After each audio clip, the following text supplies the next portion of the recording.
우리 하나님 말씀 함께 보시겠습니다. 야고보서입니다.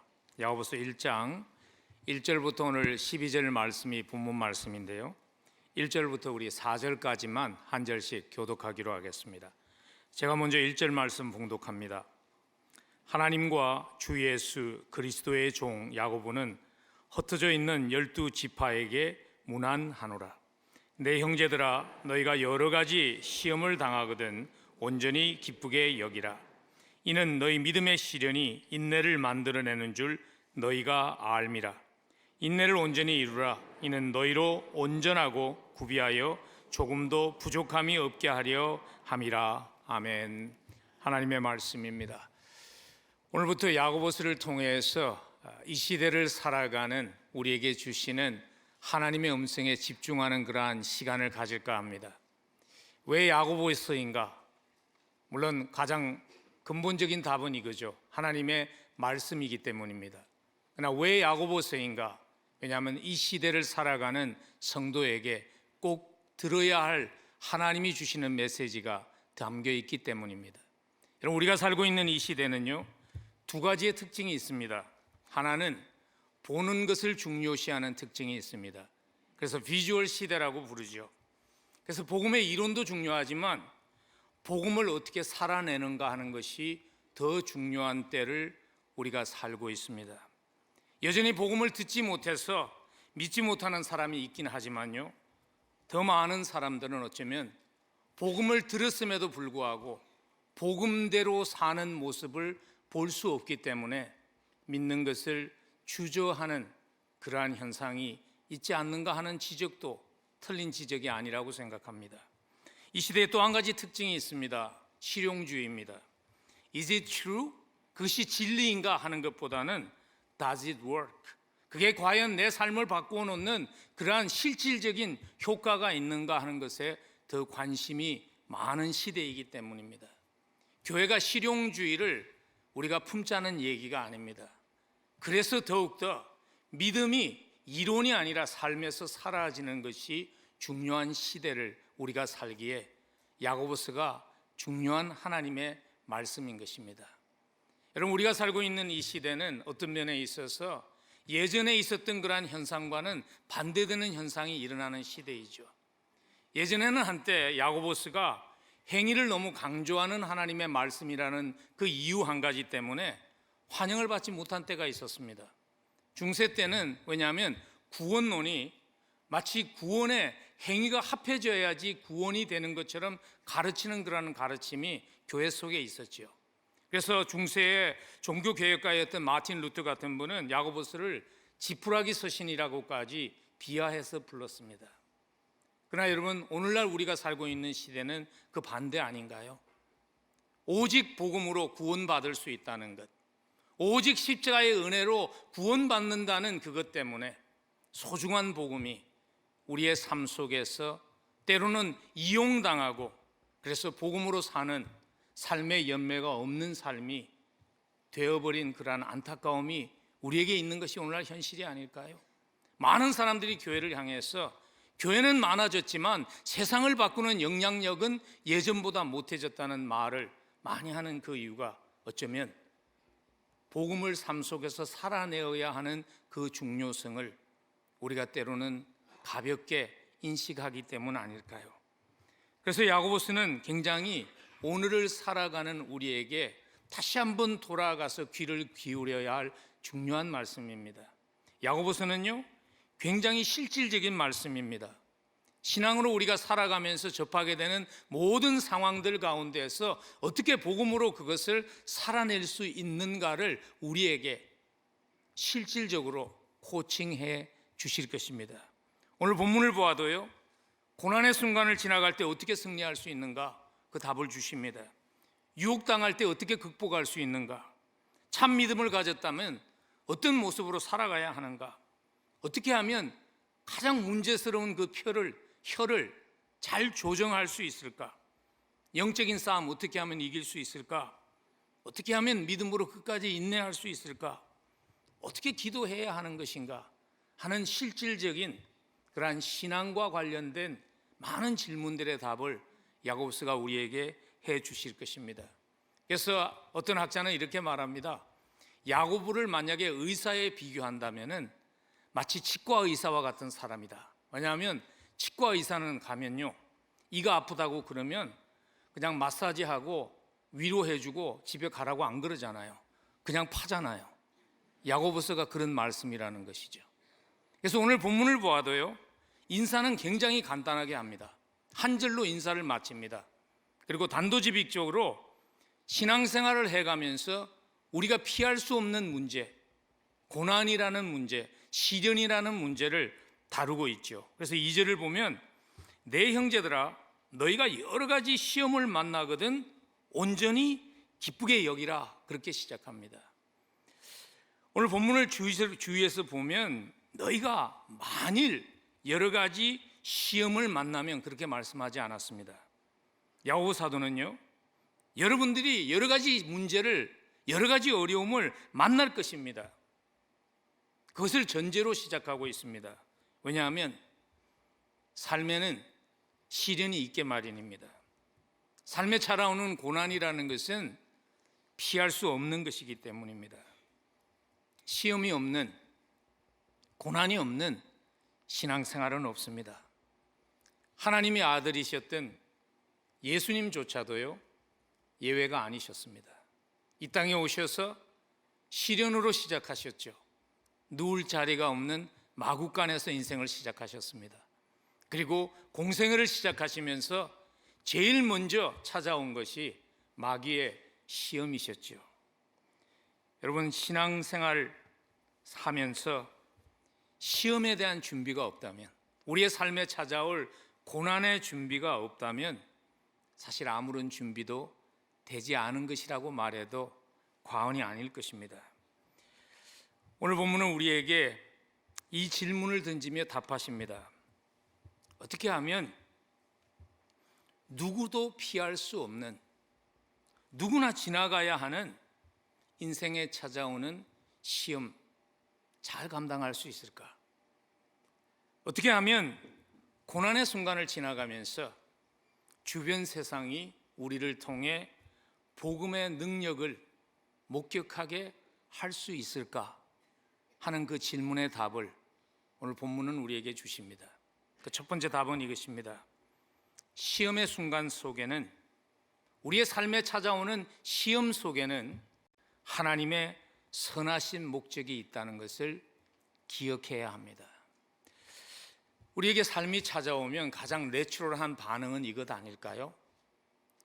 왜? 하는 질문이죠.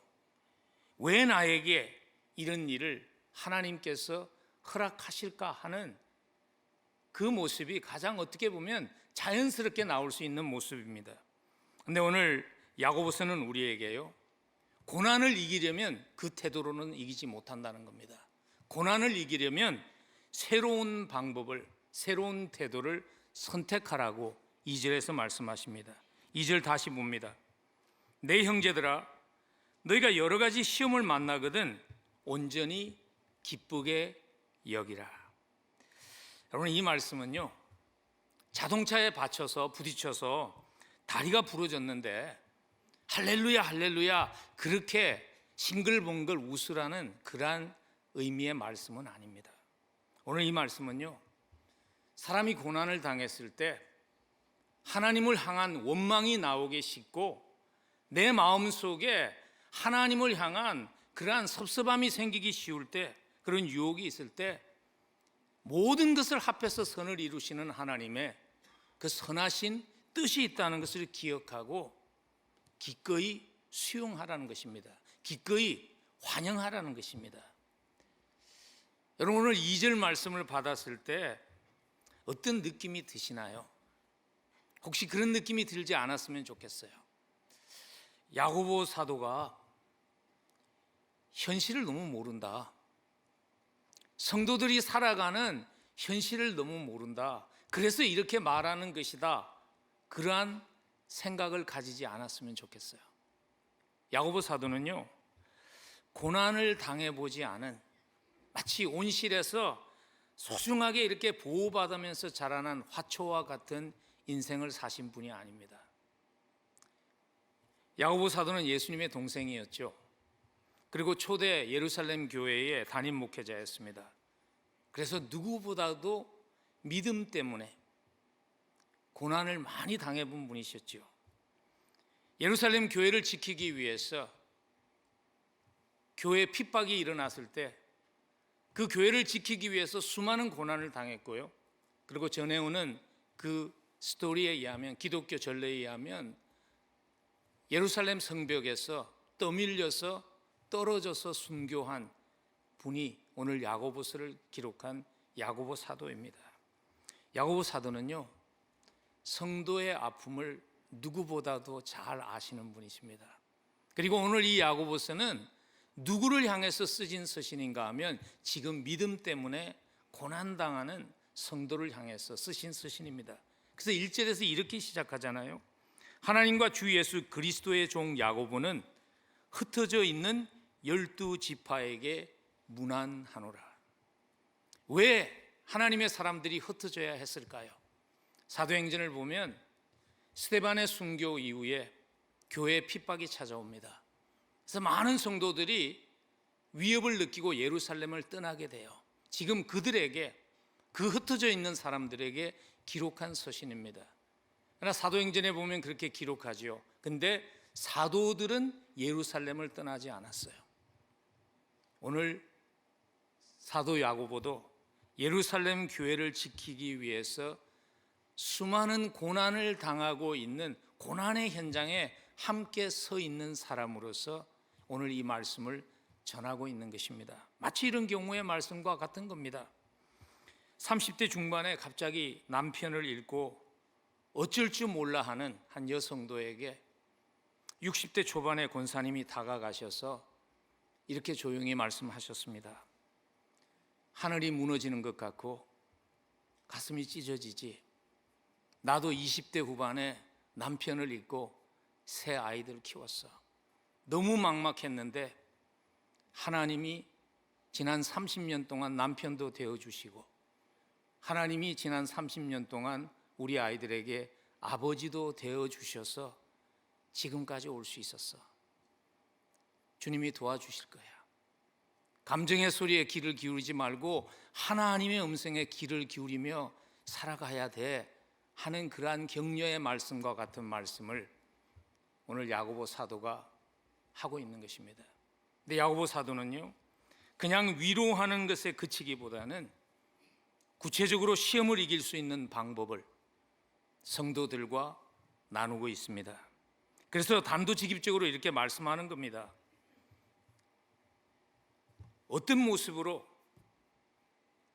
살아갈 때, 어떤 모습이 우리의 삶에 있을 때 여러분 고난 가운데 하나님의 선하신 목적이 있음을 마음에 품고 사는 것일까요?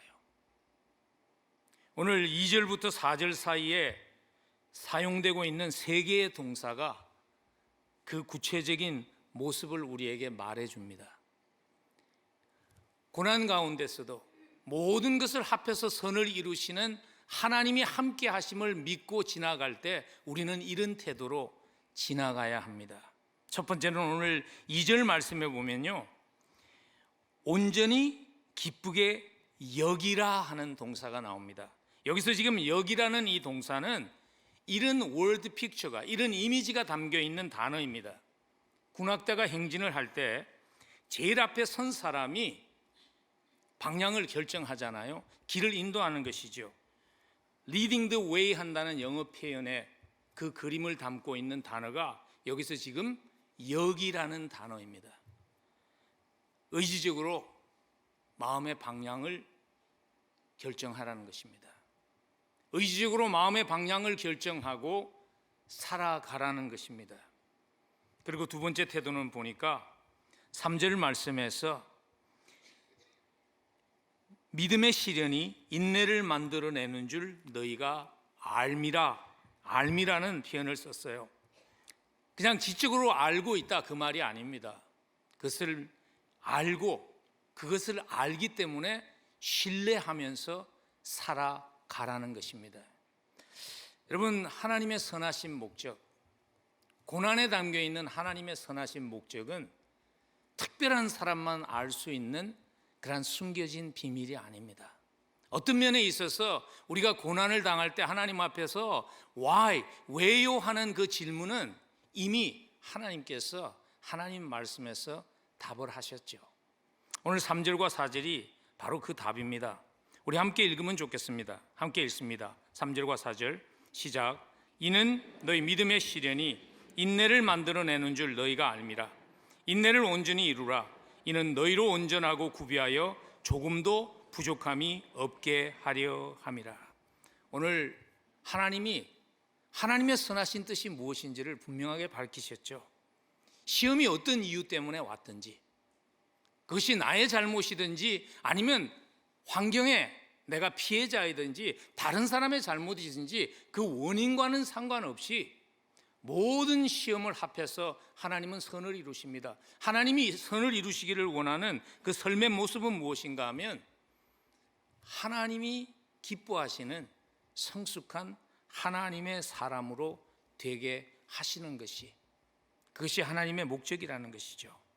여러분, 삶의 고난이 찾아왔을 때 꼭 기억해야 되는 것은요, 하나님은 결코 우리를 해치기 위해서 고난을 허락하는 분이 아니라는 것입니다.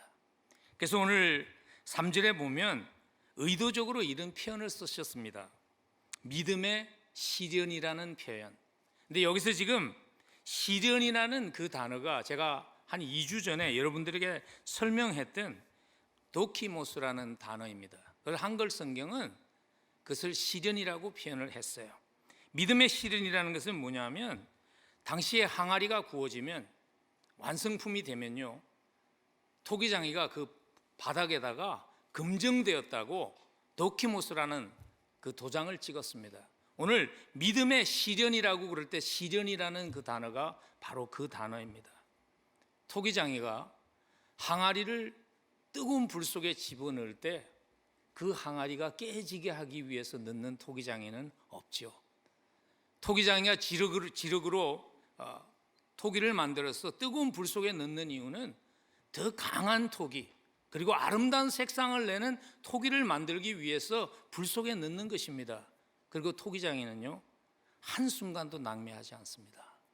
만일 그것이 완성품이 되면 의미 없이 고난 가운데 버려두지 않죠. 불 가운데 버려두지 않죠. 그것을 꺼내서 거기다가 검증되었다고 도키모스하고 도장을 찍는 것이죠. 여러분, 성숙을 위해 고난을 허락하시는 하나님의 중심을 알고 신뢰해야 합니다. 그리고 오늘 하나님이 원하시는 그러한 하나님이 인정하는 사람으로 성숙시키기 위해서 하나님의 선하신 뜻이 있다는 것을 신뢰하며 살아갈 때 있어야 하는 또 한 가지의 태도는 이것입니다. 4절에 보면 인내를 온전히 이루라 하는 단어를 쓰셨죠. 여기서 온전히 이루라는 그 표현을 직역하면요, 온전히 이루어지게 허락하라는 것입니다. 다른 말로 하면 온전히 이루어질 수 있도록 협조하라는 것이죠. 협조하면서 우리가 해야 되는 태도를 오늘 인내라고 표현했어요. 참고 기다리는 것. 인내라는 그 단어가 담고 있는 모습이 이런 것입니다. 고난의 짐을 지고 잠잠히 기다리는 모습이에요. 그래서 patience under pressure라는 그러한 표현이 오늘 여기 인내라는 단어 속에 담겨 있습니다. 여러분, 하나님께서 부르시고 준비시키시고 성숙시키시고 쓰셔서 영광을 받았던 사람들의 삶의 공통점을 보면요, 누구도 예외 없이 고난의 학교에서 인내라는 과목을 잘 이수한 사람들이었죠. 여러분, 아브라함이 하나님의 약속을 받고 그 약속이 그의 삶에 이루어질 때까지 25년이라는 기다림의 세월이 있었습니다. 요셉은 하나님이 꿈을 주셨는데 그 꿈이 이루어질 때까지 13년이라는 기다림의 세월이 있었습니다. 모세가 하나님의 사람으로 쓰임받기 위한 80년이라는 세월의 기다림이 있었습니다. 여러분, 우리도 예외일 수 없습니다. 근데 우리는 기다림이 더 이상 소중한 그러한 품성이 아닌 시대를 우리가 살아갑니다. 제가 이번 월요일 날 이 주변에 있는 복음주의 신학교회입니다. 리폼 디알로지컬 세미나리 총장과 잠깐 만나서 식사를 하면서 교회 일을 좀 의논할 일이 있었는데요. 그분이 이런 얘기를 하시더라고요. 오늘날 가장 하나님의 사람들에게 필요한 것이 무엇일까요? 하는 질문을 했을 때, 물론 제가 물은 질문은 이거죠. 오늘날 목회자들에게, 신학생들에게 가장 필요한 그러한 것이 한 가지 있다면 뭘까요? 물으니까 그분이 딱 한 단어로 얘기하시더라고요. Resilience. 인내가 될 수도 있고요, 뚝심이 될 수도 있고요. 그게 없다는 거예요. 너무 많은 사람들이 기다리지 못해서 하나님의 선하신 계획이 이루어지는 것을, 그것이 채 열매도 맺기 전에 포기하고 떠나기 때문에 경험하지 못하는 것이라고 그렇게 얘기를 하더라고요. 저는 너무나 동의가 되었습니다. 저는 요즘도 종종 후배 목회자들이 저에게 목회를 잘하기 위해서 가장 필요한 것 한 가지가 있다면, 목사님이 지난 30-40년 동안 목회를 하시면서 한 가지 정말 소중한 것 한 가지를 배우고 깨달았다면 그게 무엇입니까? 묻는다면 저는 인내라고 답합니다. 인내 없이 하나님의 선하신 뜻은 이루어지지 않잖아요. 사실 제가 원래 인내를 잘하는 사람이 아닙니다. 기회가 있어서 제 자동차를 한번 타보시면 저의 운전하는 모습이 인내가 얼마나 저에게 힘들다는 것을 아마 보시게 될 겁니다. 근데 지난 세월 동안 참 감사한 것은요, 하나님께서 저를 그 인내하는 모습으로 훈련해 오셨다는 것이죠. 잘 기다리지 못하니까 불평도 많이 하고요, 가능하면 빨리 헤어나려고 발부둥치며 하나님 앞에 기도할 때마다 하나님은 그런 기도 앞에 항상 침묵하셨습니다. 제가 제 풀에 지칠 때까지 하나님은 인내하셨습니다. 그래서 그 과정을 통해서 제가 배운 게 이겁니다. 목회는 기다리는 것. 목회뿐만 아니겠죠. 믿음으로 살아간다는 것은 기다리는 것입니다.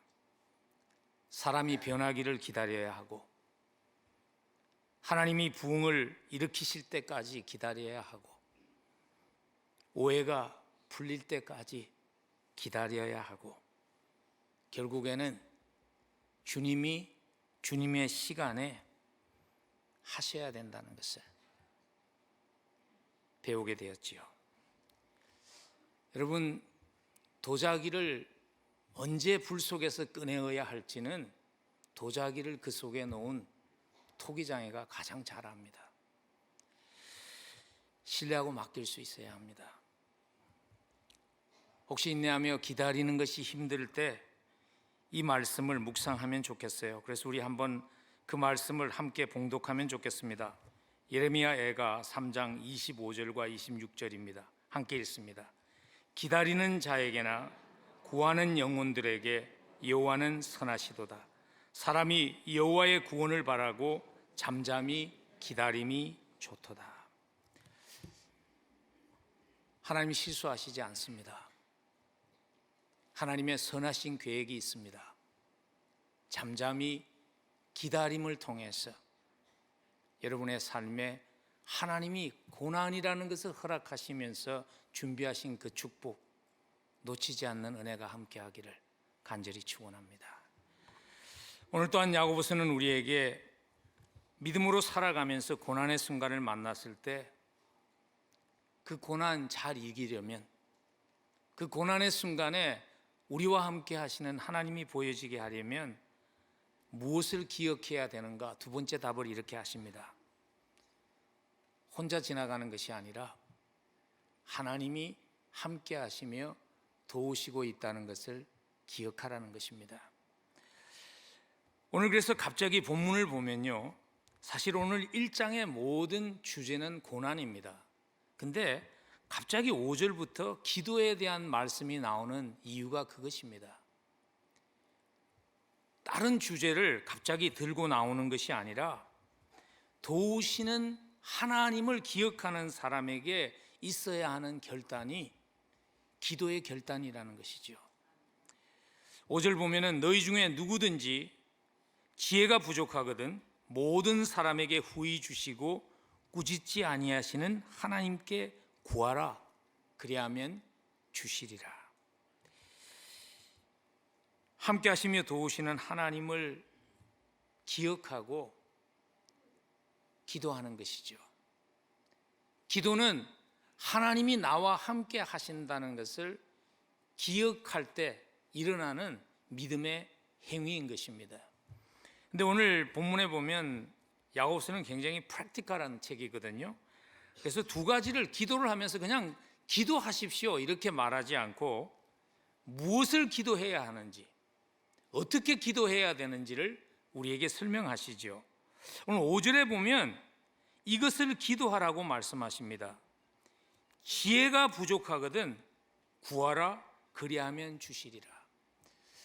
고난의 순간을 지나가면서 사실 우리가 많은 것을 구하죠. 하나님께 감당할 수 있는 힘을 달라고 구하기도 하고 하나님 도와달라고 구하기도 하고 기도하기도 하고. 근데 오늘 야고보서는요, 그런 것과 함께 지혜를 구하는 기도를 하는 것을 잊지 말라고 우리에게 말씀하십니다. 왜 그럴까요? 왜 지혜를 구해야 할까요? 고난을 지나갈 때. 왜냐하면 우리에게 고난의 순간을 지나가며 필요한 것이 분별력이기 때문에 그렇습니다. 분별력이 없으면요, 분별력을 상실하면 고난을 통해서 누려야 할 축복을 놓치게 되기 때문입니다. 지혜가 없으면 고생은 고생대로 하고 아무것도 얻지도 못하고 깨닫지도 못하게 되기 때문에 고난이 헛되지 않도록 지혜를 구하라는 것입니다. 제가 존경하는 목사님이신데요, 워렌 윌즈비 목사님이 야고보서를 강해하면서 이런 스토리를 소개하셨어요. 어떤 한 목사님이 오랫동안 교회를 충성스럽게 섬겼던 비서가 굉장히 어려운 고난의 순간을 지나가게 된 거예요. 남편이 얼마 전에 시력을 상실하고 시력 장애자가 되었습니다. 시각 장애자가 되었는데 또 그 비서에게도 스트로크가 와서 몸의 일부가 마비가 된 것입니다. 그래서 병원에 입원했다가 퇴원돼서 첫 번 교회에 예배 드리러 왔을 때 목사님이 위로하면서 그렇게 말씀하셨어요. 힘내세요. 제가 당신 부부를 위해 기도하고 있습니다. 그랬더니 그 비서가 이렇게 묻는 겁니다. 목사님, 구체적으로 우리 부부를 위해서 뭘 기도하십니까? 목사님이 좀 당황했죠. 그래서 답하시기를 하나님이 이 시험을 이기도록 도와주시도록 기도하고 있습니다.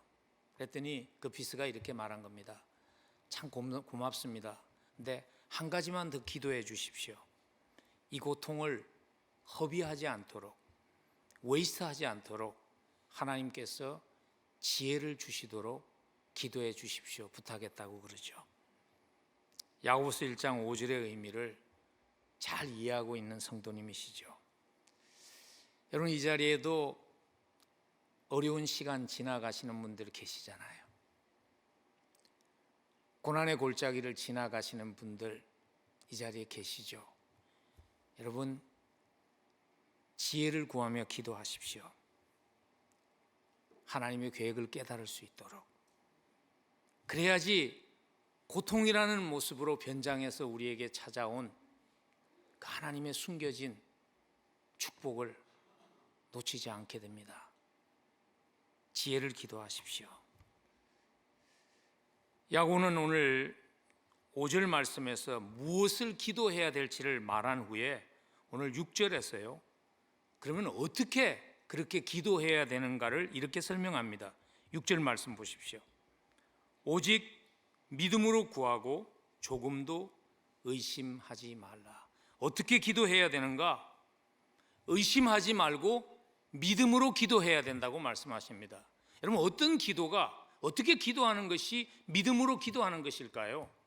그냥 입술로 믿습니다, 믿습니다를 반복하는 것이, 그것이 믿음으로 기도하는 것일까요? 야고보서는 좀 더 구체적으로 믿음으로 기도한다는 것이 어떤 모습인지를 8절에서 이렇게 답합니다. 두 마음을 품어 모든 일에 정함이 없는 자로다. 그 말씀을 하는 이유가 무엇인가 하면, 믿음으로 구하는 기도는 두 마음을 품지 않는 기도라는 것입니다. 두 마음을 품고 하는 기도가 이런 것 아닙니까? 입술로는 무엇인가를 그럴듯한 것을 하나님께 구하지만 사실 마음속에서 내가 원하는 것은 내 입술의 고백과 다른 경우가 있죠. 여러분, 그런 경험 없으세요? 저에게는 좀 부끄러운 간증입니다만 그런 경험이 있습니다. 제가 청년 시절에 제 아내를 만나기 전에요, 중매로 거의 약혼할 뻔한 한 자매가 있었습니다. 그래서 양가에서 결혼에 대해서 얘기하다가 기도하는 가운데 주님이 막으시는 것 같아서 함께 기간을 정하고 기도하며 주님의 뜻을 구하고 그 뜻에 순종하기로 우리가 결정했습니다. 그래서 한 제 기억에 그때 우리가 3달을 기도하기로 한 것 같은데, 제가 이런 기도를 했어요. 주님, 제가 그 자매와 결혼하는 것이 주님 뜻이 아니면 자매가 더 좋은 사람을 만나게 하셔서 제 때문에 목사 사무로의 부름을 포기하지 않게끔 도와주세요. 제가 그렇게 기도했어요. 이거 멋있잖아요? 멋있죠? 예. 하나님이 그렇게 응답하셨습니다. 저보다 더 좋은 사람, 유명한 목사님의 자제이고 신학교에서 박사학위를 마치고 교수이신 목사님과 그 자매가 결혼하게 하셨습니다. 하나님이 기도를 응답했는데요, 문제는 내가 하나님께 너무 섭섭했다는 거예요. 왜 그랬을까요? 왜냐하면 두 마음을 품었기 때문이잖아요. 내가 입술로 멋있게 기도하면 하나님이 감동을 받고 내 마음에 있는 것을 응답해 주기를 기대한 것이죠. 근데 하나님은 우리의 마음을 읽으시죠. 여러분, 하나님 보시기에 가장 좋은 것으로 역사해 주세요. 그렇게 기도했는데, 하나님이 응답하셨는데 마음이 섭섭하면요, 두 마음을 품고 기도한 거예요. 두 마음을 품고 기도하면 내가 원하는 것도 응답받지 못할 뿐만 아니라 그 기도를 통해서 경험해야 할 하나님을 놓치게 됩니다. 한 마음으로 중심을 가지고 두 마음 품지 않고 기도했기 때문에 하나님을 만나는 그 경험을 한 사람들이 성경에 나오죠. 우리가 잘 아는 다니엘의 세 친구였던 사드락과 메삭과 아벳느고가 그런 사람 아닙니까? 다니엘서를 참고해 볼 때 그들이 분명히 이렇게 기도했을 거예요. 하나님, 우리를 구해달라고. 그러나 그게 하나님의 뜻이 아니면 풀무불을 감당하게 해달라고 기도했죠. 하나님은 그들의 기도를 들으셨습니다. 그래서 풀무불을, 그들의 삶을 위협하는 뜨거운 풀무불을 제거하시지는 않았지만 풀무불 가운데서 그들을 만나 주시는 은혜를 하나님은 허락하셨습니다. 여러분, 고난의 순간에 하나님이 함께 하십니다. 그리고 하나님은요, 때로는 우리의 인생에 고난을 제거하시기보다는 종종 우리의 인생의 풀무불 속에서 우리를 만나기를 원하십니다. 하나님을 신뢰하고 지나갈 수 있으면 좋겠습니다. 항상 가장 좋은 것으로 주시기를 원하시는 그 하나님을 신뢰하며 하나님께 맡기고 기도할 수 있으면 좋겠습니다. 믿음의 기도는요, 고난의 풀무불을 하나님을 만나는 축복의 풀무불로 바꾸어 넣는 능력이 있습니다. 한 마음으로 기도함을 통해서 함께 하시는 하나님을 경험하는, 그래서 고난이 헛되지 않는 은혜가 여러분과 함께 하기를 간절히 축복합니다. 마지막으로 오늘 야고보서는 우리에게 고난당할 때 승리하려면 이것을 기억하라고 말씀하십니다. 장차 누릴 영광을 믿음의 눈으로 바라보며 지나가라고, 우리에게는 장차 누릴 영광이 있다는 것을 잊지 말라고 말씀하십니다. 그래서 오늘 야고보서가 12절에서 하나님의 약속을 다시 한번 상기시키는 이유가 바로 그것입니다. 12절 보십시오. 시험을 참는 자는 복이 있도다. 이것에 옳다 인정하심을 받은 후에 주께서 자기를 사랑하시는 자들에게 약속하신 생명의 면류관을 얻을 것입니다. 오늘 사도 야고보가 그렇게 말씀하십니다. 시험의 끝에 시험을 헛되게 하지 않는 하나님이 준비해 놓으신 생명의 원류관이 있다는 것을 잊지 마십시오. 근데 제가 계속 반복해서 말씀해 드리지만요, 야고보서는 굉장히 프랙티컬한 책입니다. 그냥 소망만 던지고 거기서 그치지 않습니다. 왜냐하면 우리에게 소망이 있습니다. 그러나 지금과 미래의 소망을 연결하는 것이 갭이 너무나 크기 때문에, 그래서 오늘 야고보서는 그러면 그 중간 과정을 어떻게 감당하면서 소망을 품고 지나갈 수 있는가를 실제적으로 우리에게 답하십니다. 그 방법을 우리에게 제시하십니다.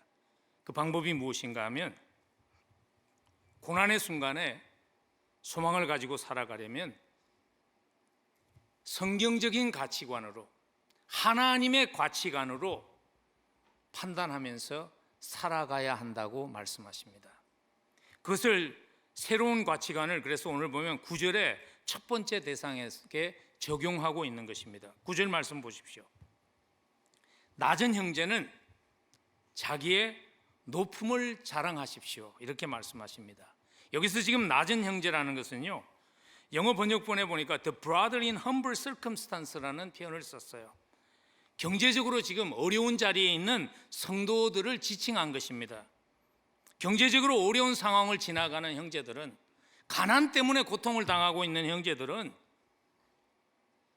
하늘의 가치관을 가지고 자기를 판단해서 자기의 높음을 자랑하라는 것입니다. 여러분, 그런 분들 이 자리에 계시지 않나요? 혹시 나는 왜 주님을 만났으면서도 이렇게 경제적인 상황이 풀리지 않을까? 그렇게 내가 간절하게 기도하는데 왜 끊임없이 나는 경제적인 어려움을 안고 살아갈까? 지금 그러한 성도들에게 말씀하시는 것입니다. 그럴 때 자꾸 세상의 가치관으로 자기의 가치를 결정하지 말고 하나님이 우리에게 주신 새로운 그 가치관의 기준을 가지고 네가 얼마나 그리스도 안에서 부한 자이며 높은 자임을 기억하라는 것이죠. 그리스도 안에서 주신 영적인 축복을, 그래서 자기의 높음을 자랑하라고, 그리스도 안에서 우리에게 주신 그 축복을 기억하라고 말씀하는 것입니다. 야고보서 2장 5절에서 더 자세하게 부연 설명을 합니다. 우리가 함께 읽으면 좋겠습니다. 야고보서 2장 5절 함께 읽습니다. 내 사랑하는 형제들아, 들을지어다. 하나님이 세상에서 가난한 자를 택하사 믿음에 부요하게 하시고 또 자기를 사랑하는 자들에게 약속하신 나라를 상속으로 받게 하지 아니하셨느냐. 우리가 종종 그렇게 찬양하지 않습니까? 우리는 가난하나 부요한 자라고. 여러분, 우리는 세상의 기준으로 우리의 가치를 자꾸 평가하면 안 됩니다. 내가 어떤 집에 사는가, 내가 어떤 차를 타는가, 내가 어떤 학위를 가졌는가, 그런 거 이 땅을 살아가면서 필요한 것들이지만요, 그 자체가 우리의 가치를 결정하는 것이 아니라는, 그것이 하나님이 우리에게 주신 가치의 기준이 아니라는 것을 기억하는 것이 필요합니다. 우리의 가치는 우리가 하나님의 자녀라는 것입니다. 우리의 가치는 우리가 모든 것을 소유하신 하나님의 상속자라는 것입니다. 그래서 오늘 그렇게 말하는 것입니다. 낮은 형제는 그리스도 안에서 자기가 높아진 것을, 그리스도 안에서 받은 그 영광과 그 축복을 기억하며 자랑하라는 것입니다. 자부심을 가지고 살아가라는 것이죠. 하나님께는 나라는 존재가 천하를 주고도 바꿀 수 없는 소중한 존재라는 것, 그리스도 안에서 그 자부심을 가지고 살아가라는 것입니다. 야고보는 오늘 또 더 나아가서 또 다른 한 대상에게 새로운 가치관을 가지고 살아가도록 10절에서 공고합니다. 10절 말씀 보십시오. 부한 자는 자기의 낮아짐을 자랑할지니 이는 그가 풀의 꽃과 같이 지나감이라. 부한 자는 자기의 낮아짐을 자랑하라. 지금 말하고 있는 시츄에이션이 이겁니다. 한때 부했는데, 한때 잘 살았는데 삶의 어려움이 찾아와서 그걸 잃어버린 거예요. 아마 오늘 야고보서가 기록된 배경을 생각할 때 예루살렘에서 잘 살았는데 믿음 때문에 핍박을 받아서 자기 나라를 떠나서 다른 곳에 가서 나그네의 삶을 살면서 어려워진 거죠. 뭐 꼭 그렇게 해석을 하지 않아도 우리가 인생을 살다 보면 이런 경우들을 종종 경험하지 않나요? 여러분, 사실 항상 가난하게 사는 것 어렵죠. 근데 잘 살다가 가난해진 것은 더 어렵지 않나요? 우리가 이민자의 삶을 살면서 그 고충을 조금은 우리가 이해하지 않습니까? 그래서 오늘 그런 사람에게 공고하는 겁니다. 하늘 가치관으로, 그리스도 안에서 주신 새로운 가치관으로 자기를 평가하라. 그래서 낮아짐을 자랑하라고 공고합니다. 왜 이렇게 공고하고 있을까요? 그 이유는 예수님 같이 되었기 때문입니다. 가장 부하신 분이, 가장 부유하신 분이 우리를 그리스도 안에서, 하나님의 나라에서 부유하게 하시기 위해서 가장 가난한 자가 되신 것처럼 주님을 닮게 된 것, 그 주님의 고난에 동참하게 된 것을 자랑하라는 것입니다. 그리고 오늘 10절에 가서 세상의 부는 꽃과 같습니다, 시듭니다, 그 얘기를 하는 이유는 이것이죠. 언젠가는 놓고 가야 할 것을 좀 예상보다 일찍 놓고 영원한 가치가 있는 것을 사모하며 살게 된 것을 자랑하라는 것입니다. 여러분, 사실 좀 잘 살면 사는 게 편한 것은 사실입니다. 근데 자칫 잘못하면요, 그것이 하나님보다 더 소중해지기가 너무 쉽지 않나요? 오늘 야고보서는 우리에게 이렇게 말씀하시는 것입니다. 하나님의 은혜로 좀 잘 살 때도 있었지만 삶의 어려움이 찾아왔을 때 그리스도의 고난에 동참하고 더 가치 있는 것을 추구하며 살 수 있게 하신 것을 감사하며 자랑하라는 것입니다. 근데 퀘스천은 이거죠. 그 이론은 참 좋은데 어떻게 그렇게 할 수 있습니까? 하는 질문이겠죠. 오늘 야고보서는 우리에게 답합니다. 사랑하면 그렇게 할 수 있다고 답합니다. 12절을 한번 보십시오.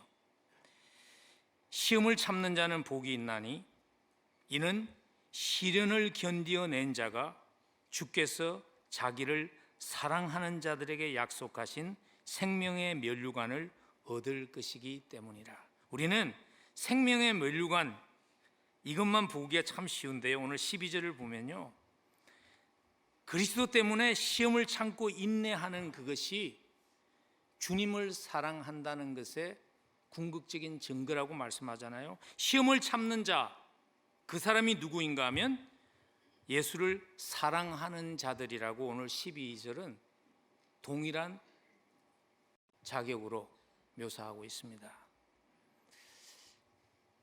여러분, 주님을 사랑하기 때문에 고난의 과정을 지나갈 수 있으면 감사하는 것이 가능해지지 않을까요?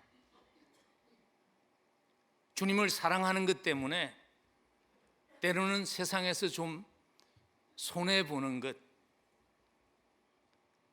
주님을 사랑한다면 환영할 수 있지 않을까요? 고난이 주님을 사랑하기 때문에 지나가는 과정이라는 것을 기억하면 그 고난 가운데서도 하나님이 우리에게 주신 새로운 가치관으로 하나님 앞에 감사하며 살아갈 수 있게 될 것입니다. 여러분, 하나님이 우리가 주님 때문에 고생당하는 것 얼마나 소중하게 보시는지 모릅니다. 하나님의 흐뭇해 하시는 그 마음을 잘 담은 한 말씀 함께 봉독하면 좋겠습니다. 히브리서 11장 16절 우리 함께 읽습니다. 그들이 이제는 더 나은 본향을 사모하니 곧 하늘에 있는 것이라. 이러므로 하나님이 그들의 하나님이라 일컬음 받으심을 부끄러워하지 아니하시고 그들을 위하여 한 성을 예비하셨느니라. 히브리서 11장은 믿음 때문에 이 땅에서 정착하지 않고 나그네로 살아가는 그들을 향하신 말씀이죠. 더 나은 본향을 사모했기 때문에 세상 끝에 너무 집착하지 않으면서 나그네 삶 살아가는 사람들에게 하나님이 그들의 하나님이라 일컬음 받으심을 부끄러워하지 아니하셨다. 여러분, 우리가 성도가 하나님께 받을 수 있는 가장 소중한 칭찬이 뭘까요? 저는 이것이라고 생각합니다. 나는 너의 하나님이라고 불리운 것이 너무나 자랑스러웠다. 주님이 그렇게 얘기하실 수 있다면, 나는 너의 하나님이 된 게 너무나 자랑스럽다. 그렇게 주님이 우리에게 말씀하신다면, 여러분, 그것보다 더 큰 칭찬이 있을 수 있을까요? 여러분, 우리 기억하면 좋겠습니다. 우리는 세상 사람과 다릅니다. 과정을 지나가면서 별 다르지 않게 보이지만 우리는 세상 사람과 다릅니다. 우린 끝이 다릅니다. 끝이 다르다는 것을 잊지 않았으면 좋겠어요. 영원한 삶이라는 것이 그냥 이론적인 것이 아니라 잠시 세상 살고 우리를 기다리는 그 삶, 끝이 다르다는 것, 생명의 면류관을 준비하시고 우리를 기다리시는 주님이 계신다는 것 잊지 않았으면 좋겠습니다. 믿음으로 사는 것 쉽지 않습니다. 그렇지만 끝이 다르다는 것 기억하며 승리하는 여러분들이 되시기를 간절히 축복합니다. 말씀 마무리 짓습니다. 요한계시록에 보면요, 성도들이 하나님 앞에 섰을 때 하나님이 하시는 첫 번째 일을 요한계시록은 이렇게 기록했습니다. 모든 눈물을 그 눈에서 닦아주신다고. 주님이 믿음으로 살면서 우리가 어떤 과정을 지나가는지 하나님이 아십니다. 하나님이 지켜보시고 계십니다. 그리고 잊지 마십시오. 한순간이라도 더 필요하지 않다면 하나님이 그 자리에 우리를 두지 않습니다. 사도행전에 보면 스데반 집사가 순교할 때 하늘 보좌에서 일어나서 스데반 집사를 맞이하기 위해서 응원하시는 서 계신 주님의 모습이 나옵니다. 여러분, 우리 주님이 우리를 그렇게 간절히 바라보고 계십니다. 고난을 지나가시는 분들이 계시죠. 기억하십시오. 우리 하나님은 합해서 선을 이루시는 하나님이십니다. 헛되게 하시지 않습니다. 눈물 닦아주시고 생명의 면류관 씌워주시는 그 영광스러운 순간이 우리에게 있습니다. 이번 한 주간도 그 소망 잃지 말고 세상 가운데 살지만 세상에 살기 때문에 때로는 고난 당하지만 함께 하시는 하나님의 모습이 우리를 통해 보여지는 복음의 메시지로 승리하시기를 간절히 축복합니다. 기도하겠습니다. 이제는 우리의 소망이신 우리 주 예수 그리스도의 한량없는 은혜와 죄인을 자식 삼아 주신 하나님 아버지의 무한하신 사랑하심과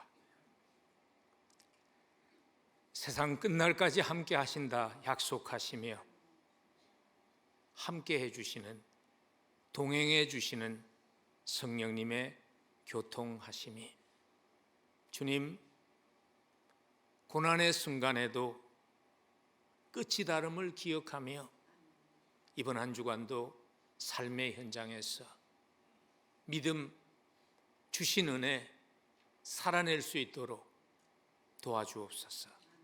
기도하며 이 자리를 떠나는 사랑하는 성도들의 사무회와 그들의 가정과 그들의 생업 위에 그리고 하나님의 몸된 교회 위에 지금부터 영원까지 함께 하시옵기를 간절히 축원하옵나이다. 아멘.